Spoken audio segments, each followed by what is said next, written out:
Hello बच्चों, good morning. मैं प्रशांत त्रिपाठी आज आपके सामने बहुत ही इंटरेस्टिंग टॉपिक लेकर के आया हूं। आप देख पा रहे होंगे इडियम्स एंड फ्रेजेस का टॉपिक है। तो मेरे channel made easy to learn को लाइक करिए, शेयर करिए, सब्सक्राइब करिए, क्योंकि यहाँ पर आपको एक से एक नई वीडियो, अमेजिंग वीडियो मिलती रहेंगी। अगर आप यूपी बोर्ड में 10वीं या 12वीं की परीक्षा देने जा रहे हैं तो आपको ये सारी चीजें पता होनी चाहिए और सारी चीजें आपको याद होनी चाहिए। एग्जाम में ईडीएम फ्रेजेस 1 नंबर का आता है। तो यहाँ पर डेली 10 ईडीएम फ्रेजेस आपको करवाए जाएंगे, जिससे एग्जाम आने तक आपके सारे ईडीएम फ्रेजेस और आगे सारी वोकेब्स आपकी कंप्लीट हो जाएगी। ठीक है, तो आइए देखते हैं, स्टार्ट करते हैं, पढ़ना स्टार्ट करते हैं। हमने लिखा है, हमने देखा है, लिखा पहला ईडीएम्स मेरा है और इसको जो भी हम ईडीएम्स पढ़ाने जा रहे हैं ये सारे के सारे ईडीएम्स कैसे होंगे? ट्रिकी होंगे, बिल्कुल आपको समझ में आसानी से आ जाएंगे। तो पहला देखते हैं, पहला क्या है? All in all. अब इसमें आपको याद नहीं करना है। अगर हम बात करें तो सारे के सारे ईडीएम कैसे होंगे? ट्रिकी होंगे, ट्रिक होगी। ट्रिक से हम इसको याद करेंगे, समझ के याद करेंगे, आपको रट्टा नहीं मारना पड़ेगा, याद नहीं करना पड़ेगा। देखते देखते एक साथ आपको याद हो जाएंगे। All in all. ऑल तो मतलब आप जानते ही होंगे, ऑल मतलब क्या होता है? सब, सभी। तो ऐसे सभी जो सब, इन माने में और फिर सभी, तो सभी में सभी, जो सब में जो रहता है, जो हर एक काम में रहता है, उसको हम लोग हिंदी में क्या बोलते हैं? सर्वे सर्वा बोलते हैं, जिसकी इंग्लिश होती है होल माने संपूर्ण, इन सोल।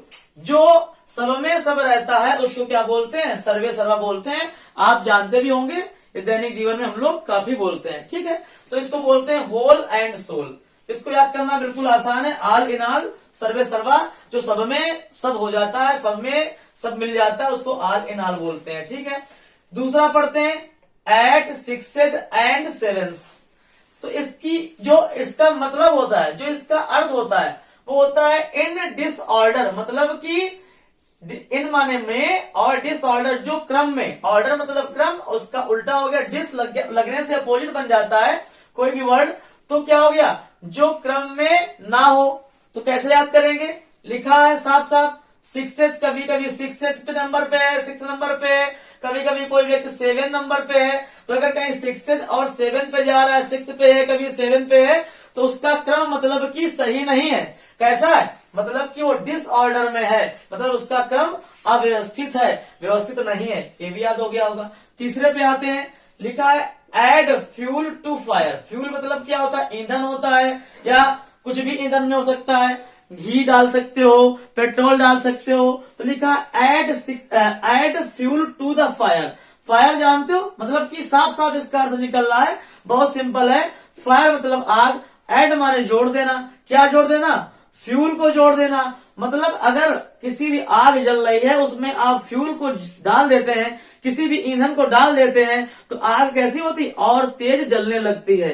ठीक है, तो उसी का मतलब है, अगर कोई मतलब मैटर है, उसको पहले से गंदा होता है, पहले से मैटर किसी का भी चल रहा है, पहले से गंदा होता है, उसमें क्या कर दिया तुमने? और ज्यादा, जो कंपेरेटिव डिग्री का इस्तेमाल किया गया है, मतलब कि और ज्यादा। जैसे कंपेरेटिव डिग्री में क्या लगाते हैं? मोर का प्रयोग करते हैं। तो ये बैड की कंपेरेटिव डिग्री कैसी होती है? वर्स्ट होती है, सुपरलेटिव वर्स्ट होती है। तो टू मेक माने बनाना, मेक माने बनाना, मैटर वर्स, मैटर को और भी गंदा बना देना, और ज्यादा उसको बेकार कर देना। पहले से गंदा माहौल चल रहा था, उसमें तुमने कुछ कह दिया, कुछ ऐड कर दिया, तो मतलब कि वो और गंदा हो गया। तो इसको याद करना बहुत ही आसान होता है। इसका मतलब होता है आग में घी डालना। ठीक है, नेक्स्ट बढ़ते हैं। लिखा हुआ ऑल एंड सन्ड्री, बहुत ही इंटरेस्टिंग है। इसका मतलब होता है एवरीवन विदाउट डिस्टिंक्शन। ठीक है, मतलब कि इसका मतलब होता है बिना किसी भेदभाव के। डिस्टिंक्शन मतलब भेदभाव। ठीक है, विदाउट मतलब बिना। हर व्यक्ति को अगर बिना किसी भेदभाव से बात की जा रही है, उसको लिया जा रहा है, तो उसका मतलब होना चाहिए ऑल एंड सन्ड्री। लेकिन अब इसको याद कैसे करोगे? याद करने का तरीका क्या है? तो देखते हैं। ऑल मतलब होता सभी, हम इतना जानते हैं, और यहाँ पे एंड को नहीं देखना। और सन्ड्री से किसको याद करेंगे? अगर हम सन्ड्री से देखें तो सन्ड्री से किसकी फीलिंग आ रही है? सन्ड्री से क्या हमको संडे की फीलिंग आ रही है? सन्ड्री से क्या हमको संडे की फीलिंग आ रही है? तो मतलब अगर संडे को हम लोग जानते हैं हम लोग पढ़ाई नहीं करते हैं, संडे को हॉलीडे होता है, छुट्टी होती है। तो आज मैंने सबको, अगर हम किसी एक स्पेशल गेस्ट को बुलाएंगे पढ़ाने के लिए, हम पढ़ाते हैं जैसे, तो अगर शनिवार तक हमने पढ़ाया, संडे को अगर तुम स्पेशल किसी को बुला रहे हैं, किसी स्टूडेंट को स्पेशल बुला रहे हैं, मतलब हम क्या कर रहे हैं, हम भेदभाव कर रहे हैं। लेकिन अगर हम सबको बुला रहे हैं, मतलब आल सभी को कब बुला रहे हैं, संडे बुला रहे हैं, तो मतलब कि मेरे अंदर कोई भी भेदभाव नहीं है। तो इसी का यही तो मतलब होता है। तो सन्ड्री से संडे को याद ध्यान में रखेंगे, दिमाग में रखेंगे, ये लॉजिक्स होते हैं, ठीक है। नेमोनिक्स टाइप से हम पढ़ेंगे और समझ में आ जाएगा कि आल एंड सन्ड्री मतलब कि संडे को सभी को बुलाना है, मतलब कि भेदभाव नहीं करना है। तो वही तो लिखा हुआ देखो, एवरीवन विदाउट डिस्टिंक्शन, मतलब बिना किसी भेदभाव के। आराम से याद हो रहा होगा। अगला देखते हैं, अगला क्या है, लिखा है एट वंस बिट्स एंड। कुछ नहीं, इसका मतलब होता है चकरा जाना। तो परेशानी होती होगी, याद कैसे करें, बिल्कुल आसान है। अगर इसका हमने मतलब समझ लिया है तो बिल्कुल याद हो जाएगा। हमने लिखा एट वंस बिट्स एंड, इसका मतलब लिखा हुआ है परप्लेक्स्ड, मतलब कि परप्लेक्स्ड बोले या उसको टोटली कंफ्यूज्ड बोले। इसका परप्लेक्स्ड का मतलब ये होता है चकरा जाना। टोटली कंफ्यूज मतलब कि पूर्ण रूप से कंफ्यूज हो गया है, मतलब चकरा गया है। तो अब याद कैसे करेंगे, तो इसका तो मतलब हमको पता है, इसका भी पता है, कंफ्यूज मतलब चकरा जाना, ठीक है। लेकिन अब इसका मतलब कैसे हो जाएगा, ये हमको याद करना है, यही इडियम्स हमको पढ़ना है। तो हमने देखा वंश माने कोई व्यक्ति, विट्स मतलब होता है जब किसी भी दिमाग की हम बात करते हैं, किसी दिमागी या माइंड की बात आती है, तो वहां पर विट्स वर्ड यूज होता है। अब देखेंगे अगर, और इंड मतलब हमने क्या पढ़ा है, विट्स मतलब दिमाग और इंड मतलब हम लोग जानते हैं सिंपल सा वर्ड है, मतलब समाप्त, एंडिंग पॉइंट बोलते हैं, समाप्ति बिंदु बोलते हैं। तो अगर एट वंस किसी का भी दिमाग, एट माने पर है, उसी पर बोलते हैं, एट द डोर बोलते हैं।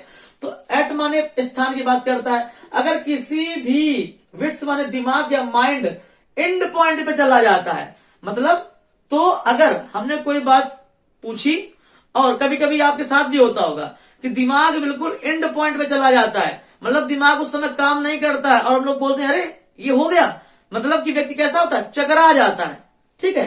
तो ये जब दिमाग एंड पॉइंट पे चला जाएगा तब व्यक्ति क्या हो जाएगा, चकरा जाएगा, टोटली कंफ्यूज हो जाएगा। तो ये तो लिखा हुआ है, केवल विट्स को पकड़ना है। विट्स मतलब दिमाग, माइंड से, माइंड की बात हो रही है। एंड मतलब एंड पॉइंट पे आ रहा है। जब कोई एंड पॉइंट पे जाता है माइंड के, तो उसको लगता है बड़ा ये अचानक हो गया, एकदम हो गया, मतलब कि कंफ्यूज टोटली हो जाता है, कुछ याद नहीं करना है, बड़े आराम से हो जाएगा।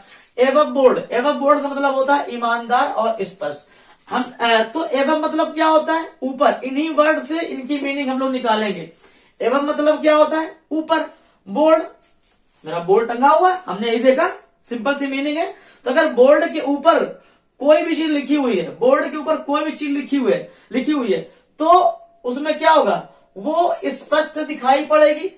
कोई बोर्ड के बिल्कुल नीचे बॉटम पे लिख देगा तो हो सकता है आपको दिखाई ना पड़े, लेकिन कोई भी चीज, अगर कोई भी वर्ड अगर बोर्ड के ऊपर बड़ा बड़ा लिखा हुआ होता है, जब कोई भी वस्तु को स्पष्ट या ईमानदार कोई व्यक्ति दिखाने होते हैं, उसका मतलब यहां से लिया जा रहा है, तो बिल्कुल वो अपनी बात छिपाते नहीं है, वो सुस्पष्ट बता देते हैं। वही मतलब होता है एबव बोर्ड, मतलब कि ईमानदार व्यक्ति और फ्रैंक व्यक्ति क्या करता है, बिल्कुल क्लियर वे में बात करता है, बिल्कुल क्लियर वे में अपने आप को रिप्रेजेंट करता है। तो क्या बोलेंगे, एबव बोर्ड बोलेंगे। वो किसी छिपाने का प्रयास नहीं करेगा, वो नीचे लिखने का प्रयास नहीं करेगा, बिल्कुल साफ साफ उसके मत्थे पे यहाँ पे फॉरहेड पे लिखा हुआ होगा कि ये ईमानदार है, तो क्या बोलेंगे, एबव बोर्ड बोलेंगे। तीसरा 7 नंबर देखते हैं, लिखा हुआ है एन एप्पल ऑफ डिस्कॉर्ड या बोन ऑफ कंटेंशन। इसको याद कैसे करेंगे, तो देखते हैं, इसका मतलब होता है कॉज ऑफ क्वारल, मतलब कि झगड़े की जड़। यहाँ पे अगर देखें, बोन हड्डी, कंटेंशन मतलब विवाद का कोई भी हड्डी है, हड्डी का विवाद है, मतलब कोई वस्तु का विवाद है, तो यहाँ पे हड्डी नहीं है, वस्तु से लिया गया है, किसी वस्तु का विवाद है, मतलब उसको बोलते हैं झगड़े की जड़ बोलते हैं। इसको याद कैसे करेंगे, दोनों का मतलब एक होता है एन एप्पल, कोई भी एप्पल है, कोई भी सेब है, एप्पल किसका है, कलय का। अब एक एप्पल है, एन माने एक, ए माने एक, अगर AIOU के साथ है तो एन लग जाता है, तो एन माने एक एप्पल है। 2-3 लोग हैं तो खाने के लिए क्या कर रहे हैं, झगड़ा करेंगे, हमको ज्यादा चाहिए, कोई बोलेगा हमको ज्यादा चाहिए, हमको बराबर नहीं मिला, तो वही मतलब है। अगर एक एप्पल है तो क्या बन जाएगा, किसी भी समाज में झगड़े की जड़ बन जाएगा। वही तो लिखा हुआ देखो, कॉज ऑफ क्वारल। एक इसी अगर एप्पल की बात करें वही आ जाएगा बोन में। अगर कोई नॉनवेज के पक्ष में जा रहा है तो उसके लिए भी एक जो बोन होगी वो भी समाज में या 4-5 लोगों में झगड़े की जड़ बन जाएगी, सभी उसको लेना चाहेंगे। तो जब एक चीज होगी, लोग ज्यादा होंगे तो वहां पे क्या हो जाएगा, डिमांड बढ़ेगी और झगड़ा की जड़ उसी को बोलते हैं। ठीक है, तो कॉज ऑफ क्वारल भी हो जाएगा। आपने कहानी समझ लिया होगा, बिल्कुल समझ में आगे आ रहा होगा आपको। फिर लास्ट देखा, एट डैगर्स ड्रॉन, इसका मतलब होता है घोर शत्रुता, मतलब कि ओपन एनमिटी। लेकिन इसको याद कैसे करेंगे, डैगर्स, डैगर्स मतलब होता है खंजर, डैगर्स मतलब खंजर।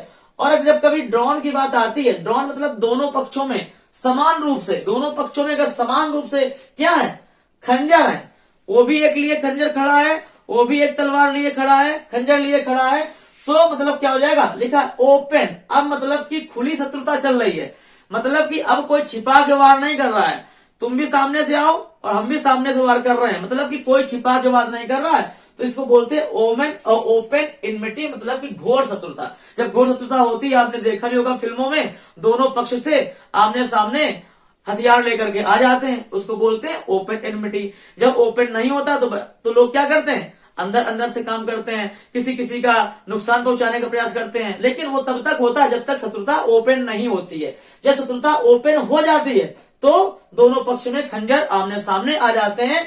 ड्रॉन का मतलब ही होता है दोनों पक्षों में समान रूप से। तो क्या समान रूप से, खंजर है, मतलब कि अब ओपन एनमिटी हमारी हो गई है। तो याद करना बहुत आसान है। अगर आपने इनके अर्थ समझ लिए, इनको नेमोनिक्स टाइप में समझ लिया, तो ये बिल्कुल आसान हो जाते हैं। आगे लिखते हैं, आगे देखते हैं, लिखा an apple of one's eye. One's eye, किसी भी आंख का एप्पल, इसको बोलते हैं कि बिल्कुल आंख, एप्पल को बिल्कुल आंख के पास रखना। मतलब क्या है, एप्पल को यहाँ पे शेप से नहीं लिया गया है, एप्पल को बिल्कुल किसी वस्तु से लिया गया है। किसी भी वस्तु को कहाँ रखना, किसी की आंख के पास। आंख के पास कोई है, बिल्कुल किसी के समीप है, किसी के पास है, तो उसको क्या बोलते हैं, कोई वस्तु किसी के पास होती है उसको क्या बोलते हैं, वेरी डियर। जिसको बोलते हैं बहुत वो क्लोज है या वेरी डियर, इसको बोलते हैं हिंदी में आंख का तारा बोल देते हैं। मतलब किसी वस्तु को बहुत प्यारा होना, ठीक है, तो क्या होता है, वेरी डियर उसको बोलेंगे। ठीक है, उसके बाद अगेंस्ट द रेनी डे, इसका कैसे याद करेंगे, इसका होता है बुरे दिनों के लिए। तो बिल्कुल अगेंस्ट माने विरुद्ध, किसके, रेनी डे, बरसाती दिनों के विरुद्ध। जब कोई चीज आपके बरसाती दिन आते हैं, जब आपके पास बरसात आती है, तो जनरली हम लोग क्या बुरे दिन फेस करते हैं। ठीक है, किसी का कच्चा मकान है तो उसका गिरने लगता है, उसकी छत गिरने लगती है, ठीक है, पानी टपकने लगता है। तो ये सभी के लिए, किसी भी यातायात के लिए, किसी भी घर के लिए ये क्या होता है, एक प्रकार के बरसात के दिन कैसे होते हैं, हार्ड डेज होते हैं, उसके लिए मुसीबत के दिन होते हैं। तो इसी प्रकार से हमने बड़े आराम से आपको 1 से 10 तक का समझा दिया है, कहानी के माध्यम से समझा दिया है, और उसका अर्थ भी हमने बता दिया है कैसे नेमोनिक्स टाइप में पढ़ेंगे। तो अगर आप इन सब सारी कहानियों को समझेंगे तो ये ऑटोमेटिक आपको याद हो जाएंगे। और इसी प्रकार से आपको डेली का डेली आपको 10 का डोज हर रोज, यही हमारा टाइटल भी रहेगा, आपको डेली मिलता रहेगा। और जो भी बच्चे यूपी बोर्ड की तैयारी कर रहे हैं निश्चिंत हो जाइए। आपको निश्चित रूप से अगर इस प्रकार से आप पढ़ेंगे तो एग्जाम में भूलेंगे नहीं और बड़े आराम से आप सफलता के सन्निकट पहुंच जाएंगे। ठीक है, thank you class, thank you very much.